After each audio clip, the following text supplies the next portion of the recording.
Hello, everyone. My name is Heather Hyman, and we are very excited to have you joining today for the newest webinar from the Human Trafficking Prevention Project, which is a partnership between Maryland Volunteer Lawyer Service and the University of Baltimore. We're anticipating people will be joining, but we do want to get started because we are hoping to wrap this presentation at 1 p.m., despite it saying 1:30 on the invite.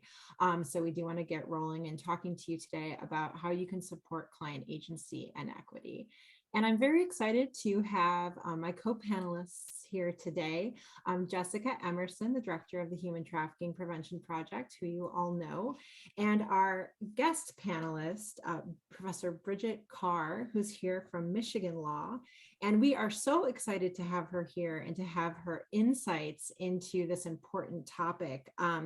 Professor Carr has been dedicating her career to advocating for the rights of human trafficking survivors for quite a long time. She founded the human trafficking clinic at Michigan Law back in 2009, I believe that's correct. Yes. And she has done work both domestically and internationally on this issue, setting up clinics, setting up projects, educating everyone from, law enforcement to politicians to many, many law students and lawyers on these important issues. And so we're very grateful to have her insight today. Oh, and she's got some alumni, alumnus. What is it? Yep. I saw a big Go Blue flash. Yes, the U of M network is enormous. Yes. Wonderful. Love it. All right, so we're going to jump into talking specifically about understanding what a client empowerment approach is to providing legal services. And then we're going to be talking about a bit about how you can, there's a lot of terms thrown around with this, like there's client empowerment models, there's strengths-based approaches, there's using trauma-informed lens, there's being a trauma-informed attorney. And we're going to try to kind of amalgamate a lot of this together to really show how you can take an approach that's going to be, again, supporting developing your client's agency, developing their knowledge, and having them work with you as you're trying to solve their legal matter. And then at the end, if we have time, we're going to talk through kind of some case examples from what we see and give some specific suggestions for how we try to leverage our clients' skills and resources and have them as a partner in the work that we're doing. So, all right. So first, why do we need to talk about this? Why does this matter? Why does this matter? Yes. So accessing legal help shouldn't come as a surprise to everyone, but accessing legal help can be very intimidating for many clients, whether you're getting it pro bono, whether you're paying for legal assistance, whether you're getting assigned a public defender. The law is kind of a beast unto itself in many people's eyes that they're not familiar with, and that can be, an extremely foreign thing. And attorneys are really seen as kind of the gatekeepers, I think, by the public to courts and to the legal system. And there's a lot of deference to our knowledge, to our expertise, to our education that can initially, even before there's an attorney-client relationship established, put up some barriers between really functioning as a team. And we know clients are just, they're coming to us with a lot of preconceived ideas about the role of an attorney. And I know here at MVLS, since we are assisting Marylanders who often do not have the income or the means to be able to hire an attorney, they might not have encountered one before. Again, it might have been something that was assigned, and they do come with a lot of preconceived notions about who an attorney is, what the expectations they're going to have of, dealing with them. A lot of it's informed by TV, by social media, by popular culture, by Law and Order. I was going to say, should I make the dun sound? You can dun, make the dun. You can make the dun sound. Add something here about like what we do in the clinic, because I think, so in the clinic, we train law students to represent survivors of human trafficking. And so we have this dual thing happening where law students are trying to figure out their role as a lawyer. And then we have survivors who are trying to take on their role as a client. And so, and we have the luxury of time because we don't do, boatloads and boatloads of cases.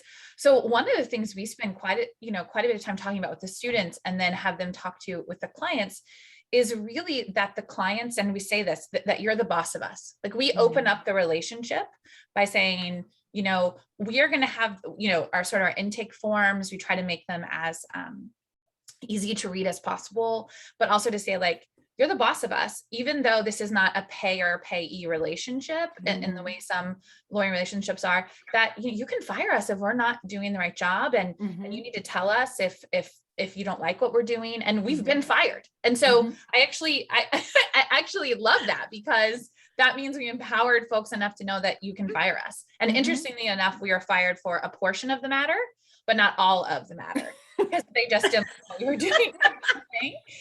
So that was great. And we'll often draw analogies of, we've been given a license to drive a bus, but we're going to work together to get the map. And if you don't like where we're taking this bus, you tell us to turn and stop. And so we work really hard on that analogy. And I think we do so much of it too, because the students are also trying to figure out how to take on their role.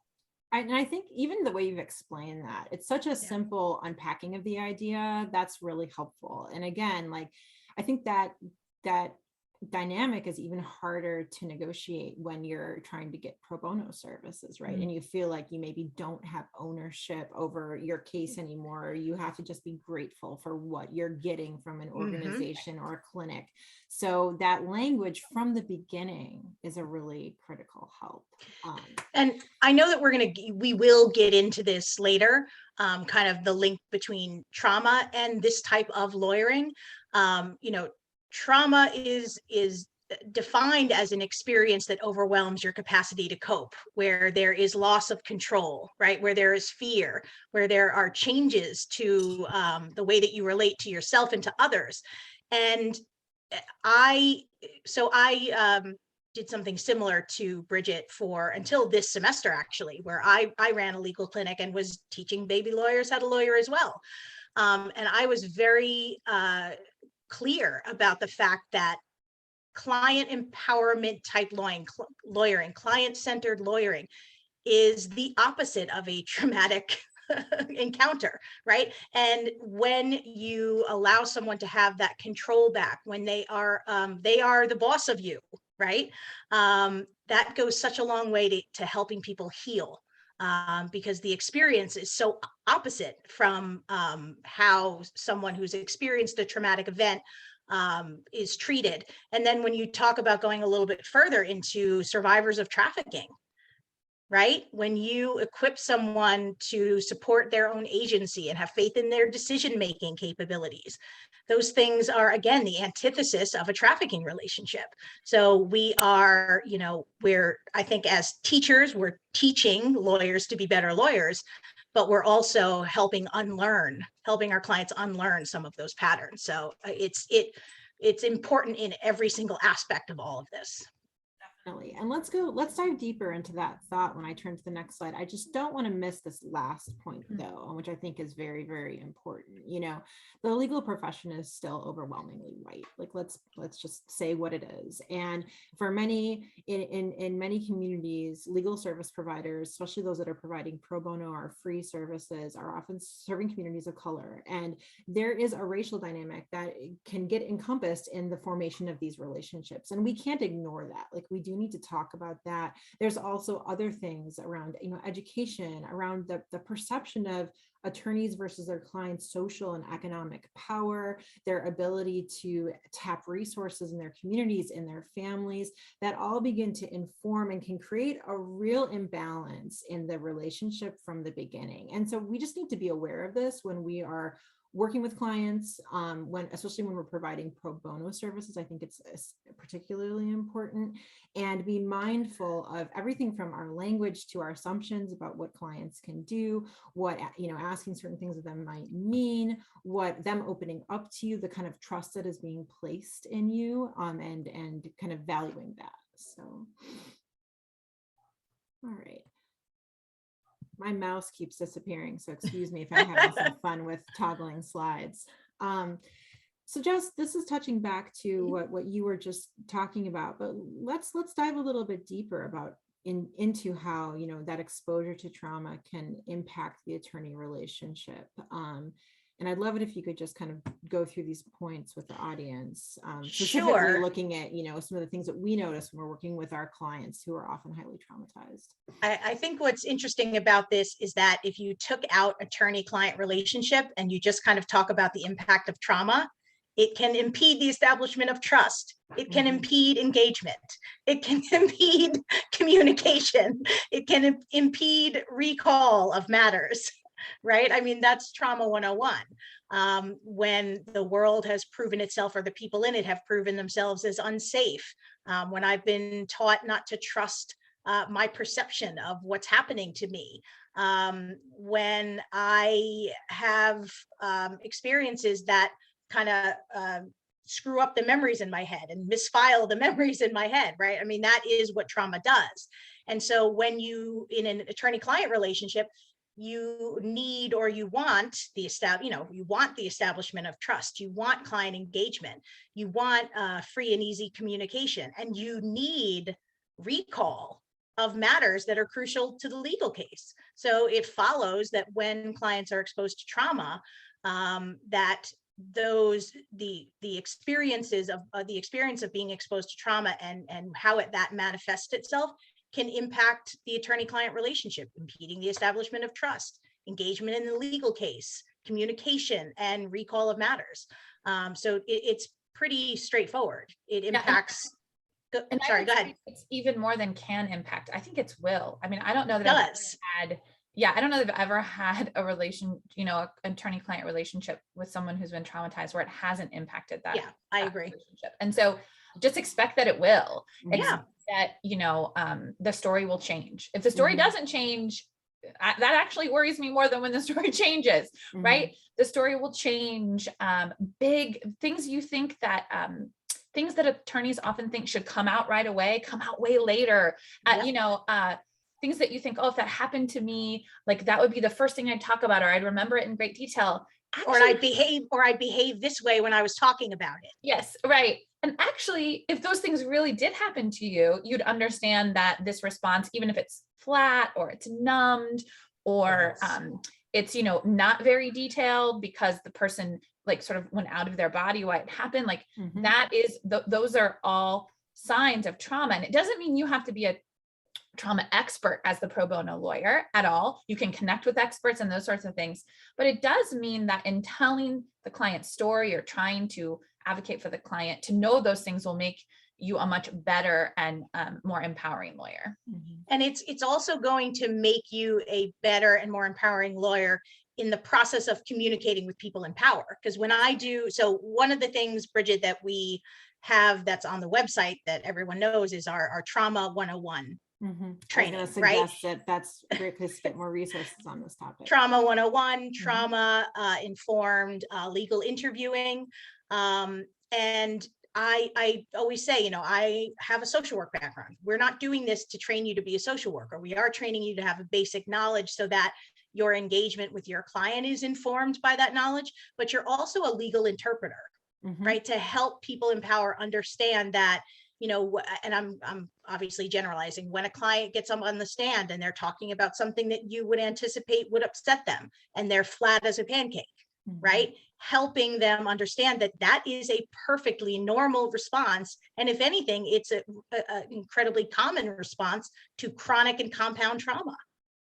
And I think one of the reasons that we're highlighting all of these kind of flags and issues from the last two slides is, if you are volunteering your time, if you are that pro bono attorney, we don't want these things to frustrate the client attorney relationship in the beginning or to dissuade you from continuing to provide services. It's not that a client is lying. It's not that a client is,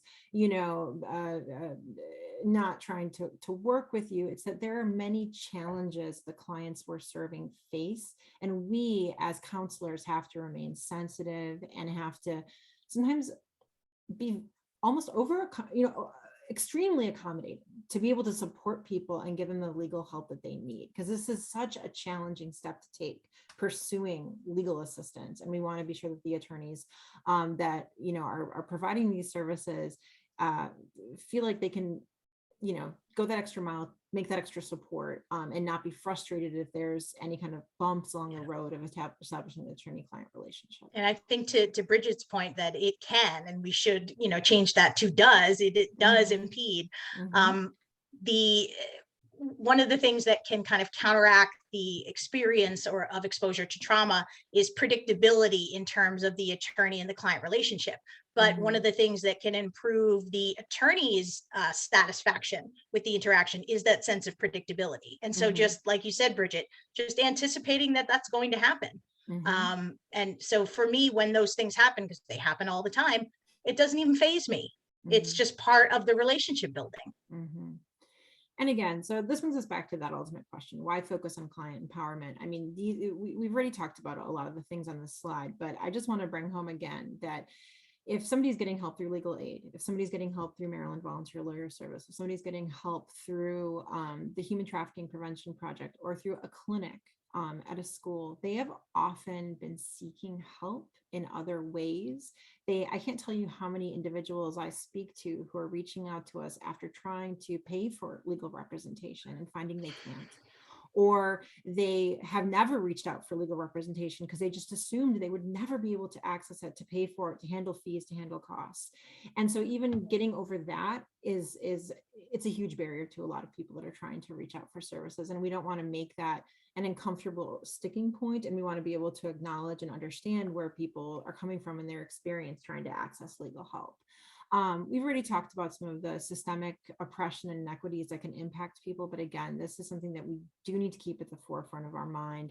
And MVLS has been doing a lot of kind of internal reflection on this as well, thinking about the communities that we serve, who our clients primarily are, and trying to ensure that we are approaching legal services with a racial equity lens, and trying to ensure that everyone is getting, respectful, fully engaged services from our pro bono lawyers. And we really appreciate your being able to, provide that and help us, expand the reach of legal services here in Maryland. But it's something that we have to keep in mind when we're thinking about the client populations, the communities we're serving, and a lot of the challenges that they've faced and that might inform their perception of attorneys and their perception of the justice that the legal system is actually going to give to them.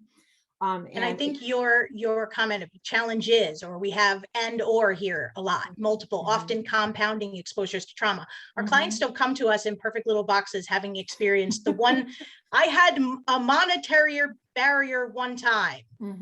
And that's it. Or someone commented, I lived in poverty, but that's it.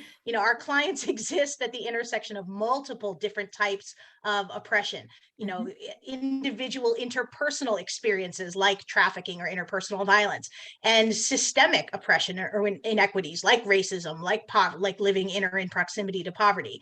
And so it's important to recognize that our clients are juggling multiple balls in the air as opposed to just one. And for us, if you're looking at the panel, it's 3 white women. We have to consistently make sure that we are thinking about that regularly, every day, every interaction, because it doesn't go away for our clients. So why should it for us? I think we also have to, just what you were saying about they don't say I'm experiencing poverty. They may not use the word poverty, right? Hello. Right? Or they're not going to maybe use, I'm oppressed because of systemic racism, or I am a victim of human trafficking according to USC section 1591.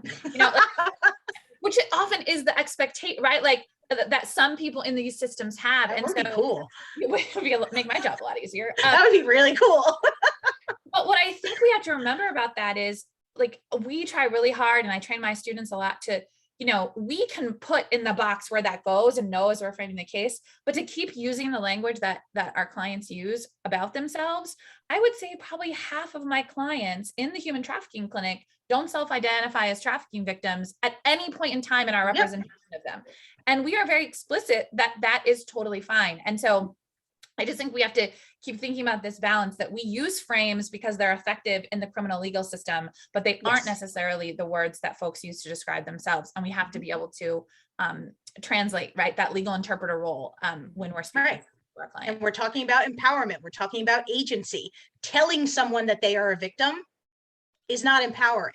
No. Like I have never sat down with a client and said, so you are a survivor of trafficking. I mean, what I trained my students to say is the experiences that you've just described, blah, blah, blah, meet the legal definition of a crime that's called human trafficking. And as a result, there are X, Y, and Z remedies, and that's what we're going to talk about. How that person integrates that experience or does not into their identity is up to them. It is not for me, especially someone who's so removed from those experiences, who has never experienced them, to tell them what their experiences are. So much good. It's funny, I've been jotting down, like, we're going to put the bus analogy into our tip sheet. I know, I love the bus analogy. Ooh, my dad's chair is a little wilder than I thought. I thought I was going down for a second. Okay.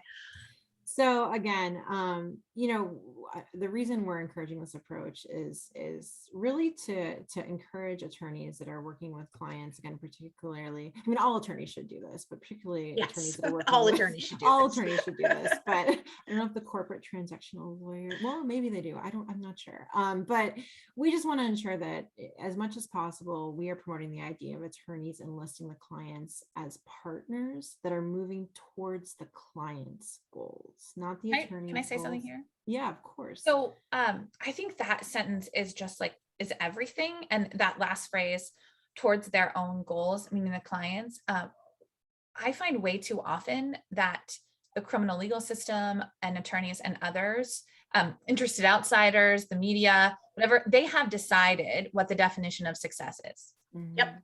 Or what a win looks like. Mhm. And I actually would posit that they all might even disagree with each other, because we never spend the time to say, what does success look like from where I sit, right? For a prosecutor, it might be one thing. For a victim advocate, it could be another, right? So we work really hard to say to people at the very beginning, what, if we are successful in our relationship, Yeah. what does that look like to you? Mhm. And if that doesn't work, if they've come to us with an understanding of, like, you get a lawyer because you want to win something, right? So what is a win for you? Like, and we really try to write down in their own language, because sometimes they come to us and what they want is not a tool that we have in our toolbox to access. Mhm. And I think too often that can be discovered, months in, or Mhm. even after the legal intervention happens and the client is upset because what they had hoped would happen did not, but those things were never communicated Mhm. to each other. And so even we will oftentimes come back to this language, sort of like, okay, you're not enjoying this part, but if this is still your goal, this is a necessary step for us to get hopefully to that thing that you want. Do you not want that thing anymore? If you don't, then we can drop, like, we can stop this part. So I just think it's so important to keep asking folks, and the times when I, as a very privileged white woman with power and a law degree, have hired an attorney for things, no one's ever asked me what a win looks like. No one ever asked me what success. I was sort of sitting there like, don't you want to know what success looks like for me here, dude? And not really, I guess. And there's data that indicates that even if the thing that is wanted isn't achieved, but I am a part of it, I communicated it, it was honored by my attorney, right? Because like S happens, right? Like you're not going to be able to make everything that you want happen. It's just not how the law, just not how life works, but definitely not how the law works. But there's data that indicates that client satisfaction with the experience of having a lawyer is so much more positive when it's all of the things that we've already talked about. Right from the start. I mean, that's critical. What Bridget Right, just like said, Bridget said. From the beginning, like when you're having that initial discussion with your client, in addition to getting their information or whatever you might need, ask them what their goal is. And that gives them already an incredible amount of power. It sets the tone for the relationship, and it lets you know if you are able to and can, work towards this thing that's so critical to them. So it's a great piece of advice. All right. So I just wanted to share, as I was. Oh, Michigan, look at that. Yeah. Oh, Michigan. Yeah. So I actually thought the Michigan Victim Advocacy Network had a great quote talking about empowerment. And this was, this wasn't just around legal services, but around all types of services, but really talking about, how it's helping individuals get to know, kind of get a fuller comprehension of things that they can learn, information they can gather, resources they can access, skills they can develop to help them regain that sense of personal control, safety, and justice. And then the way it talks about what lack of empowerment stems from, I thought was also not due to personal failing. Yeah, it's not due to personal failings, but it's due to the interpersonal social conditions.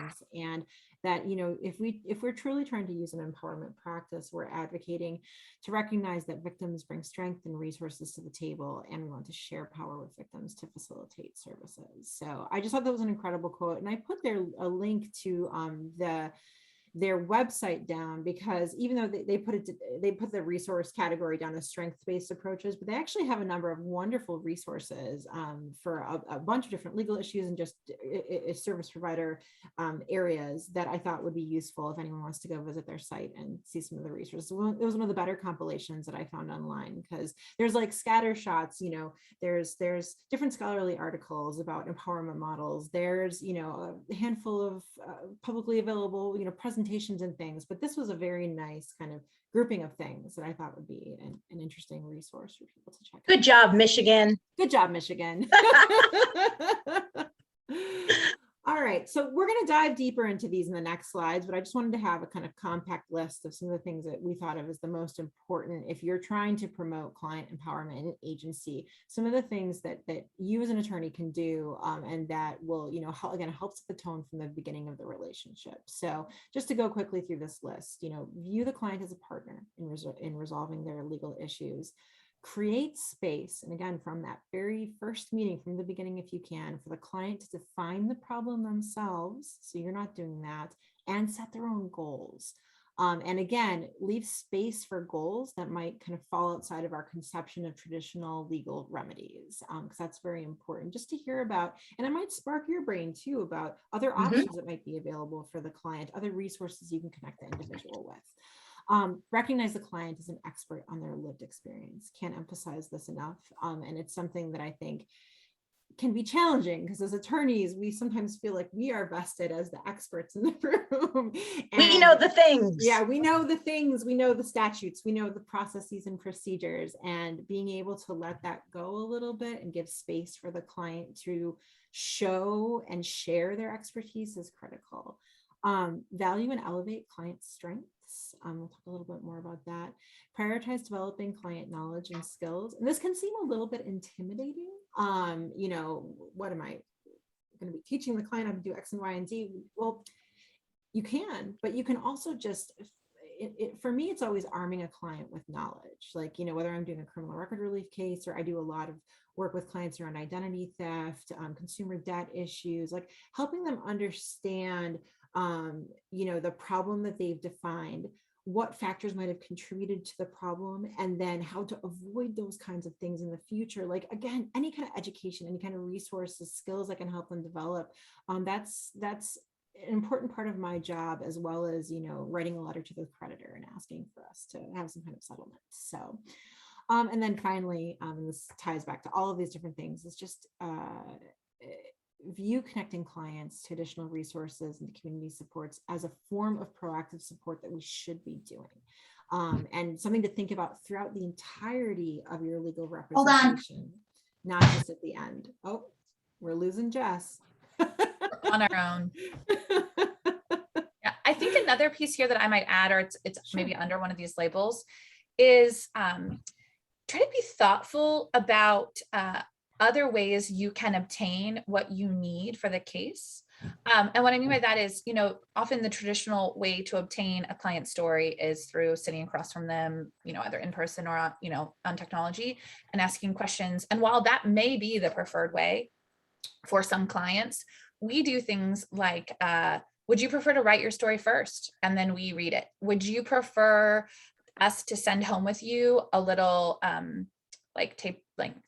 little recorder, and we'll give you a list of questions, and when you have time to process, you can answer the questions, and then we're still gonna probably have to ask you more, but we'll listen to that tape first, or and so really trying to say, are there any spaces where I can give the client more autonomy, more space? And you know what, the majority of our clients pick what I would call the conventional method, right, of sitting across from us. But there are other clients who have said, no, I want to write it first, or no, I want to record. And I think we are better if we can think about those things, and we may learn ourselves that we like lawyering in a different way, or that we can learn things we might not have learned otherwise. That's a great idea. And again, laying out those options from the beginning. It's like the more choices we give our clients, the better representation we're going to be able to provide, because they're more comfortable they're going to be. You know what I mean? That's huge. And again, it sets a tone from the very beginning. So. Yeah, I have a funny little story. One of my clients was kind of way deep in the case, and the lawyer, the U.S. attorney on the case from DC, it was a really high profile case, was changed out. And our first lawyer, he was amazing, and he's a good friend of mine now. But the new lawyer came in to town, and the first lawyer was Luda Baca, who was the former ambassador. And the new lawyer came and was talking to him, and he said to my client, do you have any questions? Do you have anything you want to say to me? And she goes, "You're no Luda Baca." But what I loved, because I was thinking it too. I was thinking the exact same thing. But I love that she was just comfortable enough to say, like, I hear you, but like, this is not how I usually like to have a relationship with a lawyer. Yeah, you're no Luda Baca. And I have enough faith that this is the way that it should be. Yes. And to say it, I love it. Yes. And I was like, okay, that's like a winning moment right there. Yes. I love that. No, Total more win. Stories like this, please. This is fantastic. So as we go through a little more in depth, each of the points from the prior slide, I just want to say that under the traditional approach, it's a little bit of a stereotypical traditional approach. I think we've moved past a lot of these. Many lawyers have moved past some of these stereotypical behaviors that we might think about if we're thinking about kind of old school lawyering. But it's still worth just saying and, addressing. So, under the traditional approach, when you're developing that client-attorney relationship, the attorney is seen as the expert. Clients' opinions are often really framed by the attorney's perception of what's best. And again, that gets back to this idea of kind of a deference that should be assumed, that the client is giving you. And I think a lot of times clients are really feeling like they're expected to follow advice without pushback. And that's problematic, and it's not going to be helping your legal case or the relationship that you have with your clients. So if we're trying to promote client empowerment and agency, we're going to instead try to shift things, emphasize collaboration to solve problems. Again, giving that space, for there to be open discussion, presenting all legal options in as much of a kind of hands-off way as possible, so that everything, even in action, is something that a client can kind of equally consider. Yeah. Yeah, we go through this in terms of kind of teaching this with students. And the one thing that they always forget, like they have a million different options and they can do this and they can do that. And I'm like, you're forgetting one thing. And they're always like, they can't. And I'm like, yeah, you can do nothing. Yeah. There are consequences, perhaps, and sometimes not. Or sometimes, well, there's consequences for all of it, but sometimes it's rational if you're in that person's life. Decision is inaction. Yeah. And it depends. Again, I think the inaction question, like we have no idea, once we fully explain a legal option to the clients, we often, again, don't give space for them to kind of digest it and think about all of the future implications of that action before we ask them to make a decision about what they want to do.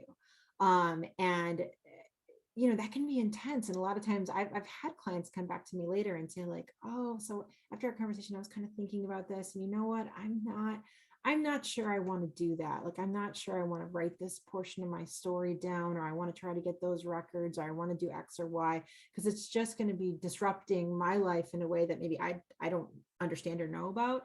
But making sure that clients have space to think, to change their minds, to ask more questions, that's really, really critical. And to push back too, and to challenge you in your recommendations as well. One of the things, this is just funny, like one of the things that I used in the clinic, Bridget, I don't know how, when you kind of teach this piece, I always used a clip from, or I was taught, and I liked it. I used a clip from The Good Mother with Jason, is it Robart? wrote Jason Robard, and it's a very, actually, if you watch it, so once she finally is looking to hire a lawyer, there's obviously a whole movie around this, and they sit in the office together, and he kind of tells her what's up, the lawyer. And he says, we're going to talk about this problem this way because you don't want to offend the, the conservative judges. And, there's part of that, which he does, where you can lend some advice to, like a particular jurisdiction, like this is more, Baltimore City is very different than, another section of Western Maryland, perhaps, but it's a great example of the very traditional approach. The Good Mother from the late 70s. Look it up. It's fabulous. Yeah. So jumping into, again, defining those legal problems and setting goals with the client, the traditional approach is, I think a lot of attorneys, it's that narrow lens. Like, okay, I've been assigned to work on expungement for this client. I've been assigned to address this, particular issue with this one creditor. And it's maybe not understanding a fuller context of what the client's experience has been or how the problem's even arisen. And that end goal being set at the beginning of the representation and feeling like that's inflexible. That's something I think, especially if you're having a contract or representation agreement or retainer with a client, you're setting out that end goal in the retainer agreement. It can feel like it's an inflexible thing, but if you're trying to take an approach that focuses on client empowerment and agency, we want to be showing that we are flexible. We want to show that we are viewing the client's problems through an expansive lens. I'm giving them the space to define those problems and to set goals that might just not be, you get the expungement order granted, but that looks a little bit further and in a more rounded way at the reason they're pursuing this legal remedy and how it's going to impact their life. And again, just be flexible if those goals change and check in with the client. I like how you said, Bridget, again, going back to the bus and some of the other analogies that you gave, that, letting the client know, like, we're on this road right now. Here's the map. We're going to be checking in at various points as we traverse the map.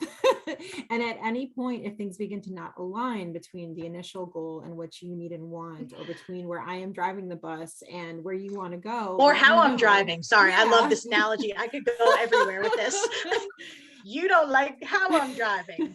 Yeah, but I also think it's important to extend the analogy to talk about where the one-way streets are, right? Like, yep. When we turn, like, if we file this and it's public, it never can be unpublic again.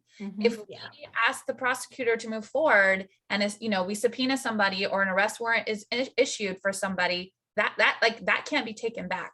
So we do talk about, this is a really critical juncture, and I can't pull this one back. And what that means and that sort of thing. And that's where we do leverage our expertise as attorneys. I like that. Right? Like, that's where we have to, I love that, how you say you show where the one-way streets are and give enough warning so that you can stop before you head down the way. And I like the analogy just because we've all, we've all done that. You know what I mean? Like, it's a very useful analogy. I also really like kind of placing the legal case in a wider systemic context. The way that I taught the clinic was, there is individual representation, but there are larger systemic issues that we are challenging. And I can't tell you how empowering it has been for clients to learn how their individual case fits in a larger systemic context. For instance, if I have to tell a client based on Maryland law that we really don't have any legal options for addressing this particular conviction, for lack of a better way to, for lack of a more creative generalization, then that's an opportunity for me to talk to the client about legislation and about legislative advocacy. And, in Maryland, there is, I tend to make a lot of referrals for clients to a group called Out for Justice, which is created and sustained by returning citizens. And they do amazing legislative advocacy in the state of Maryland, and really getting clients fired up to see that their voice matters and it counts, and that it brings so much more to the process than another one of me, another talking head who's like, my clients want the thing. And so when you can place that legal case in the wider systemic context, there is an entire avenue. We're just going to keep going with this, an entire new avenue for empowerment. And I don't mind I like when the clients get pissed and they're like, this doesn't make sense. And I'm like, yeah, I know it doesn't. And, let's talk about how your voice is needed in this. I mean, Heather, with our criminal record relief law, unfortunately, we did things very stereotypically for years. And it wasn't until we had on equal footing, we had survivors and, the talking heads, and we got stuff done. No, it's so interesting. Like what you just described happened to me just this last week with a client where I had to unfortunately close a case because we weren't able to take the bus couldn't get driven any further under the current law. Bus ran out of gas. But the representation ended on a very positive note because we did talk about systemic issues and systemic injustices and how the client's case and how them not being able to achieve their goal played into some greater reforms that needed to happen. And the client, ended with wanting to connect with other groups and other individuals doing the work, which I'm including in my closing letter. Right. Like I'm trying to continue to make those connections. And, I've flagged the client as someone who might be interested in testifying on XYZ if there's movement. Like and this is just part of that greater community building, the greater connections, the greater, the way that we as attorneys are able to use our platforms to help elevate other people's experiences and voices. And it's something that you can do in your own practice. And for example, like in the context of MVLS, if you're working with a client and, that you have a case that ends in a similar way to the case that I just had ended, where maybe you weren't able to achieve all the goals, or even if you were able to achieve the goals, like we want to hear about clients' frustrations. We want to hear if they want to get involved. We want you to be able to present that, and talk about that. And that's why, we're engaging in systemic advocacy, not just doing case by case work. All of our different legal programs are trying to really look at how we can rectify different injustices and, use our clients' stories, elevate our clients' experiences, and not just, check that we got so many pro bono hours done this year from volunteers. All right, let's see where the time is tearing. It's already 12:45. So we're gonna hop quickly through some of the rest of these slides. We talked a little bit about recognizing client as an expert, but this is again just it's a mindset shift. So you're not just looking to the client to give you the basic facts you need to fill in a form. You're really treating them with the kind of respect that they deserve as someone who has the lived experience that they can share with you and who can give you insights into past events, relationships, potential probable outcomes that they know that far better than they know far better than we do. Exactly. Far better. And again, I talk about giving space a lot, but I think that we sometimes when we're doing legal cases, we want to just click, get things filed, get things through. And if we're able to, giving the space for the relationship to breathe, giving the space for, clients to offer us perhaps more than what, we're the bare minimum of what we need to be able to make a filing, that really will let you be more effective in your representation and may, enable the client to be able to share things with you so that more problems can get solved, more connections can be made, and a better representation all around happening. All right, so value and elevate client strengths. Again, this is just going back to that notion of the attorney as the expert.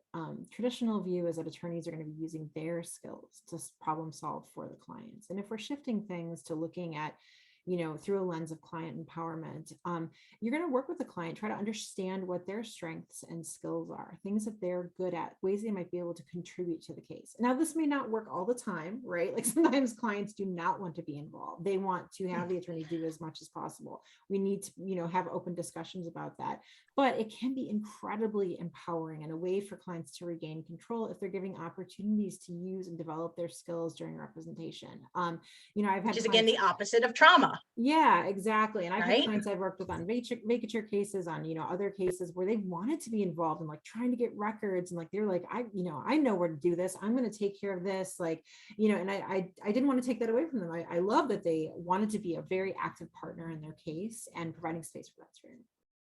And I want to just be very clear about anyone who knows me in this work knows that I talk a lot about how language matters, right? And we chose the word elevate very specifically, right? Bridget, you said that the three of us are white women with law degrees and power and privilege, right?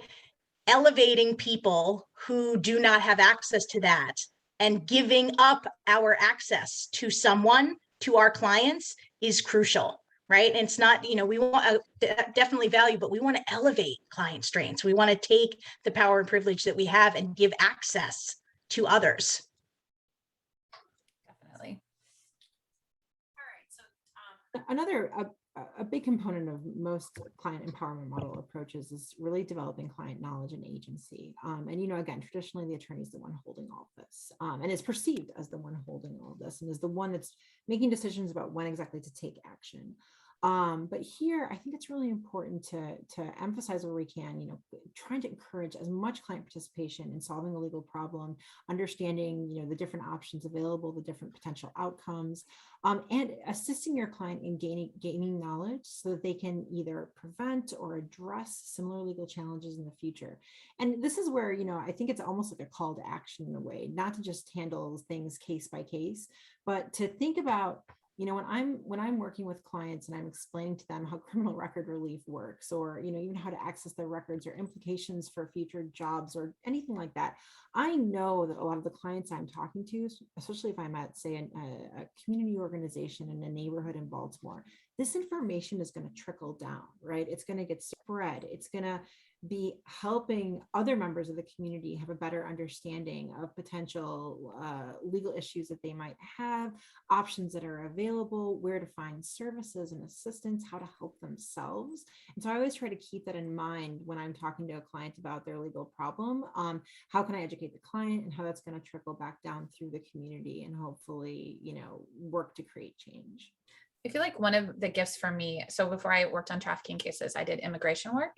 And so I very much knew I did not know how to problem solve in foreign nations. And so very quickly it was, okay, let's create the list of things we want or hope to have for the case. And the client would say, like, I can get a birth certificate from, this rural village in Ghana. And I was like, good, because I can't. I don't know how. I don't know how. And so in retrospect, starting my legal career from that frame has been a gift if I want, since I want to be an empowering lawyer, because I was always like, oh, great, because I don't know how to do that. Or could you show me how, or could I learn from you? And a lot of times, clients know how often clients even know how the legal system works in ways we will never understand.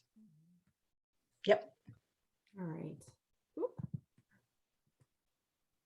All right, and then this final slide is pretty self-explanatory, providing clients with resources and community support. We talked about this a bit, again, I think the traditional approach and the thing that gives me shivers is when, we leave clients in the lurch when they maybe have told us about problems or things they need help with, and they don't get any kind of additional resources or support, or when an attorney tells a client that they need to go do X, Y, or Z to be able to continue having representation in a case. So we encourage you to check in with a client regarding, what is the psychological toll of this case? What additional supports might they need to be able to continue working with you? What are their base needs that we can provide support with? And again, if you've identified goals, what are their future plans? What are things that we can do to help strengthen their own network of resources, and help them move forward in safety with their lives. So one of the things that I trained, again, new lawyers to do is that you make that a part of your communication in terms of learning about how the client copes with stress, right? Because in any legal case, folks don't come to lawyers usually because they're skipping, happy and excited to be there, right? It's usually something's wrong. And for us working with survivors of trafficking, there are there can be a lot of community supports and resources needed, but also just the experience of perhaps talking about what happened, right? And recounting your story. And those things can be incredibly traumatizing.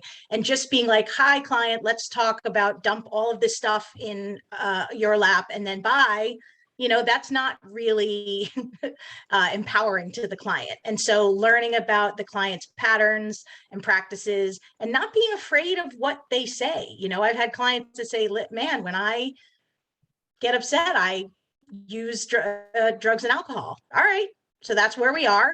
Let's talk about how to do that safely. Right. And to not be scared of that, of those kind of things, even if the person copes in a way that you wouldn't want them to. Well, guess what? It's not about you. Right. Suzanne is noting in the chat that the warm referral really does minimize re-traumatizing. Hi, Suzanne. Yes. Well. No, it's true. +1. But I also, just my little PSA here, I think this is a problem in our profession writ large about not recognizing what to do with psychological trauma, including for the lawyers themselves. And we as a profession, many of us deal with stress and trauma by abusing drugs and alcohol, and we don't talk about it, and we don't support each other, and we don't figure out healthier ways to identify when that happens. And so just want to say that this is actually one of the things we should do better. We need to internally do this. Well, I mean, Bridget, I came from, I'll be quick. I know I came from a social work background, right? I went to social work school. I got my master's. I was in social work for 10 years. Besides the clients, all we talked about was our own experiences hearing this much trauma, and vicarious trauma was what we talked about in our team meetings, what we talked about in every weekly supervision with my senior social worker. And I remember coming to law school and being like, anyone going to talk to us about how hard this is? Like, is anyone going to talk to us about this? Right. And it's funny, Bridget, even though I'm out of the clinic, I go back in and go into multiple clinics and talk about trauma and talk about vicarious trauma, because we are finally starting to realize that you can't just plop someone into a situation to hear about what we hear about, the stuff of nightmares, frankly. We are not robots. We have to bring our own humanity into these spaces. And I honestly think we can't truly be lawyers who empower others and who recognize, you can't fully recognize someone else's humanity if you aren't caring for your own. To our last few quick slides. Jess, I'm going to let you run through these. And please, audience members, we've had a few comments, a few people very excited to have somebody from Michigan Law here to join us. But if you have any questions, please do put them in the chat before we go. And we'll also give you our contact information if you'd like to follow up after the presentation. So, but just a few quick slides on, using that trauma-informed lens to promote client empowerment. Sorry, I live alone, and so the only person bothering me is my cat.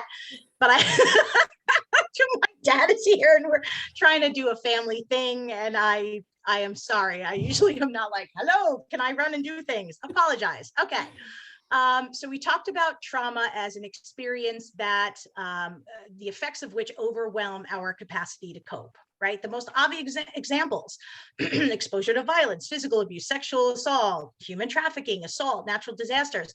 But what we have to remember is that systems can cause trauma. Discrimination based on internal characteristics, racism, sexism, transphobia, living in or in proximity to poverty, to communities without systemic supports, systemic neglect or betrayal. I always use the example of one of my first vacatur clients in Maryland, who was, born to a mother struggling with substance use, cycled in and out of the shelter system, cycled in and out of foster care, cycled in and out of the juvenile legal system, then the criminal legal system. So every single system that was set in place that was supposed to assist her with what was happening failed her.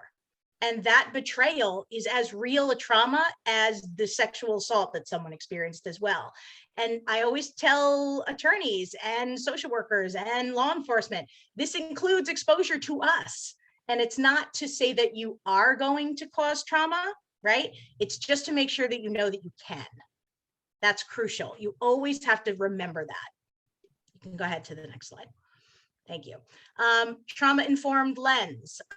It's for me, it's a very easy kind of, it's an easy switch for me. It's asking what happened versus what is wrong with someone. right? Because it acknowledges that things happen to us and they change our behavior and they change our responses to things, like self-destructive behavior, self-injury, substance use, aggression, chronic inaction. They can be attempts to, and they typically are attempts to cope with past trauma rather than character flaws, right? Again, what happened to you versus what is wrong with you. It's really important that we remember that trauma manifests itself in a whole host of different ways. There is no right way to be a victim. We talk extensively in the anti-trafficking world, or in our little corner of the anti-trafficking world, I should say. I want to back that up. The myth of the perfect victim is incredibly damaging and harmful. Ways victims should behave, ways that they should act, the things that they should say, the ways that they should look. What it does is it denies access to justice for anyone who looks outside of that. And the right way to be a victim typically is always straight, white, passive, all of those things. The narrative is, cisgender white woman. Again, understanding that structural forms of oppression can be as deeply traumatizing as an individual traumatic event.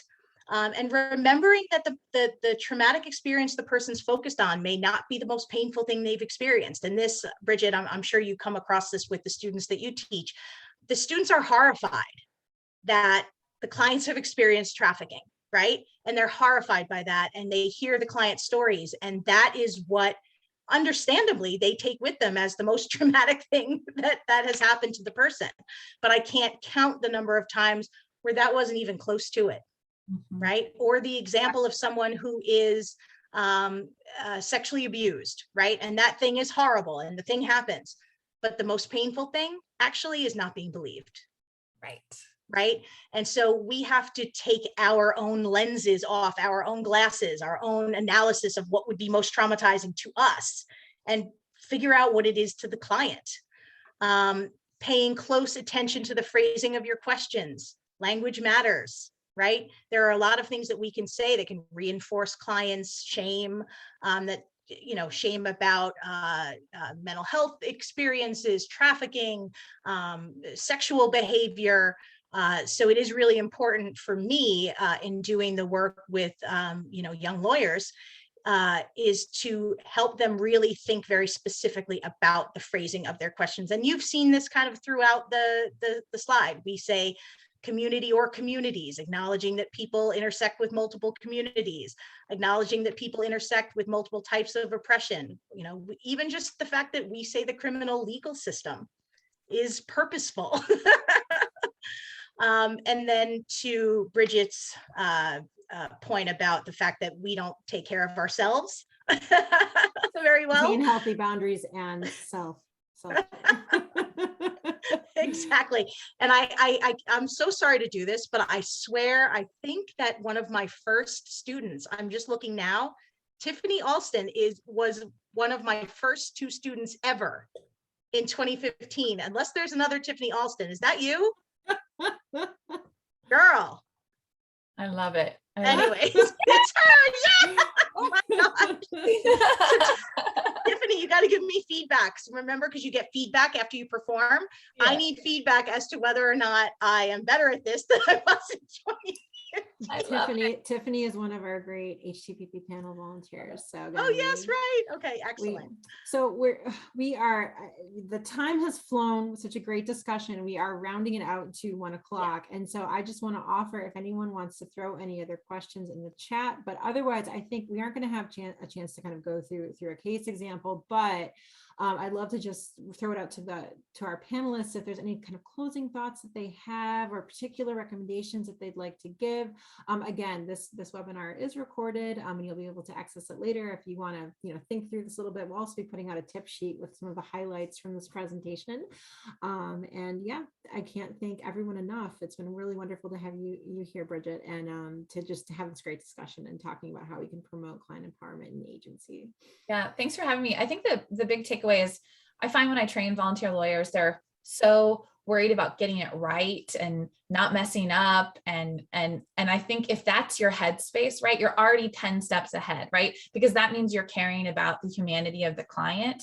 And I just say, like, you can't go wrong if you are leading with your humanity, and where folks kind of get off the track or swerve off the road is where they think they have to bring some very formal, like they have to bring their lawyer self. And there's so many things about our lawyer self. Like, I want you to bring your lawyer brain, right? Like, I want that brain engaged. Yeah, keep that with you. Keep that with you. But there's so many things about how we train ourselves in our profession that actually ask people not to be fully human. And so I just think, like, if you're here and you're trying to be better, you're already going to show up in ways probably that are what we want and that what we hope for our clients. So Yeah. Thank you for serving the folks who need help and for making all of us better. Yeah, I think my biggest takeaway that I would urge is to get used to sitting with discomfort. They both were like, yeah. Your discomfort, laugh, yeah. use it like a mirror. Yes. It's telling you something. When you are uncomfortable, when a client says they're going to do X, Y, and Z, and you're like, right? That's the moment for you to stop, look in the mirror and say, what is it about me that they are activating right now? Right. Mm-hmm. And the more that you can sit and lean into that discomfort and learn what it's there to teach you. One of the things that I and Tiffany knows this is that, sitting with I made this up. It's stupid, but sitting with the suck and just sitting with it and being present in either your confusion or your upset or you're disappointed or your clients upset or disappointment or pain. It's really powerful. And those are the moments for growth when we can sit there and say, this doesn't feel right, but I know there's something in this that I'm supposed to learn. So that would be my little takeaway. Oh boy, wait. Giving people a break. Yes, that's such good advice, right? How to give people a break. I think one other piece I would just give is, perhaps for yourself as a volunteer lawyer, also like, maybe think about your own definitions of success. Sometimes in the clinic, a success for us is a client who's still alive, who still calls us back, who still keeps in contact, because the traditional maybe benchmarks of what a win looks like, you might not always find them in all of these cases. And so it actually, for someone who's been traumatized and harmed, especially by these systems, just for them to keep engaging with you is a win. Yes. Bridget, you took the words out of my mouth for kind of my closing thought. And I mean, I can't tell you how many times I do a lot of our community outreach work, was doing it pre-pandemic, now pre-Rona. I can't tell you how many times, like, when I would sit down and talk to a client and maybe we haven't even established goals or talked about, in depth their legal problem or gotten to even a point of maybe it being considered legal advice, but they've just turned to me and been like, thank you for listening. Like, thank you for just hearing out some of my, some of the circumstances I'm going through right now, some of my needs, and then being willing to continue to work with me as I try to address these different things in my life. Like, that's huge. And we have the power to be able to use, our time and our skills to be able to promote other people's power, control, agency, empowerment. And that's huge. And we need to, keep that in mind as we're doing this work, this very important work. So. Excellent. All right. Well, again, thank you so much. This has been thank you, Bridget. Yet another webinar in our HTPP quarterly series. If you're interested in getting more information about our program or making referrals, getting outreach materials, please visit our website or send us an email.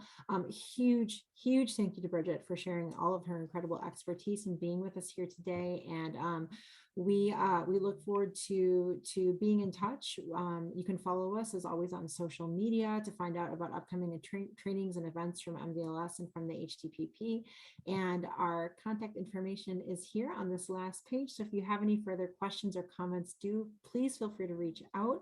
If anyone is interested in learning more about the HTPP project or joining our specific HTPP attorney panel, you can reach out to me directly. We're always looking for attorneys to take these cases.